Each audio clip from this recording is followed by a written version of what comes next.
even though electromagnetic waves don't need a medium to travel through, they still can travel through media. And so what we want to talk about is what happens when light hits the interface between two media. So let's look at basically a situation where I've got medium 1 sitting over here on the left, I've got medium 2 sitting over here on the right, and this dark line defines the surface between these two media.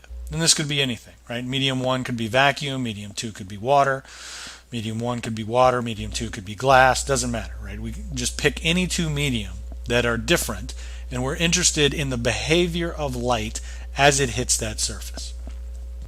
The first thing we want to point out is that the index of refraction, so little n, is a measure of how much slower than the speed of light your light's going to travel within a particular medium. So you calculate n by taking the speed of light c and dividing it by the speed at which light travels through your medium. So the index of refraction n1 is equal to the speed of light divided by the speed at which light travels through medium 1. The index of refraction n2 is the same speed of light divided by the speed at which light travels through medium 2. And so by traveling at different speeds within the media, that's going to give me different indices of refraction. The index of refraction is 1 for vacuum because c is the speed of light in vacuum, so if I take c over c, that's just 1. So the index of refraction for vacuum is 1. It's greater than 1 for all other materials. So just as an example, the index of refraction for air is just slightly greater than 1. So 1.0003 for air. When we're dealing with air, we're almost always just going to use 1. It's not worth keeping all those extra digits just to get to the 3.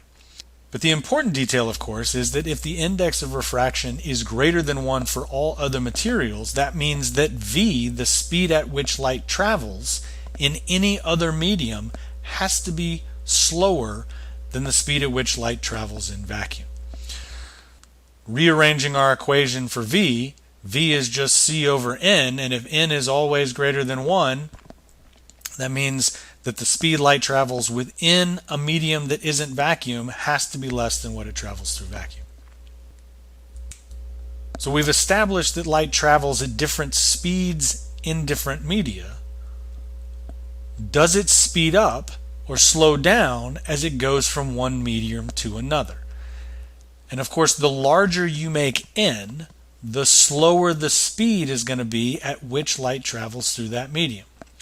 So if we said that n1 was larger than n2, that means light would travel more slowly in medium 1 than it would in medium 2, which means when it went from medium 1 to medium 2, it would speed up. It would travel at a faster speed. On the other hand, if medium 2 has the higher index of refraction, then just the opposite would occur. It would be traveling at some slower than the speed of light speed, but it would go even slower once it hit medium 2 because it had a higher index of refraction. Of course, the number of waves arriving at the surface has to equal the number of waves that leave the surface. And this is just another way of saying that light doesn't build up at the surface, right? So whatever comes in has to also go out. This tells us that the frequency of our light doesn't change. But of course, if it's traveling at different speeds and the frequency stays the same, the wavelength has to change.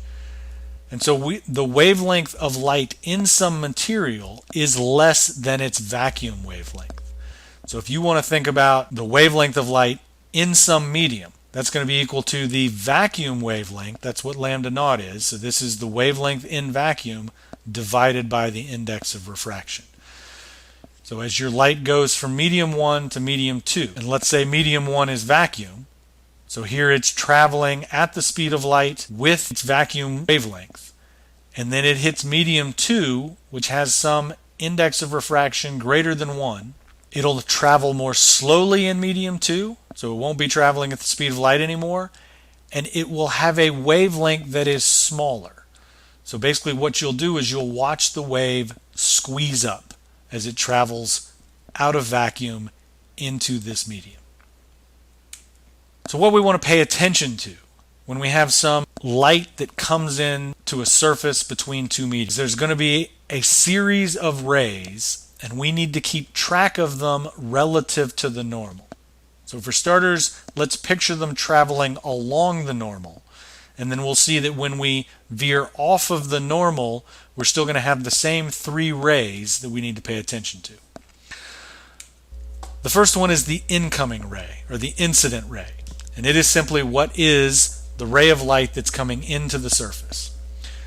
But once it hits the surface, that's going to split into two pieces.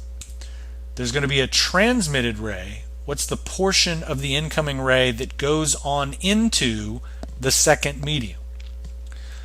There will also be a reflected ray. What's the portion of the incoming ray that does not go through? It bounces back.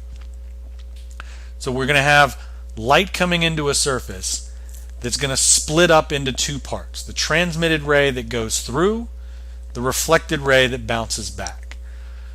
The bigger the difference is between your index of refraction, the more reflection you get. If your indices of refraction for your two medium are relatively close, most of your ray will be transmitted.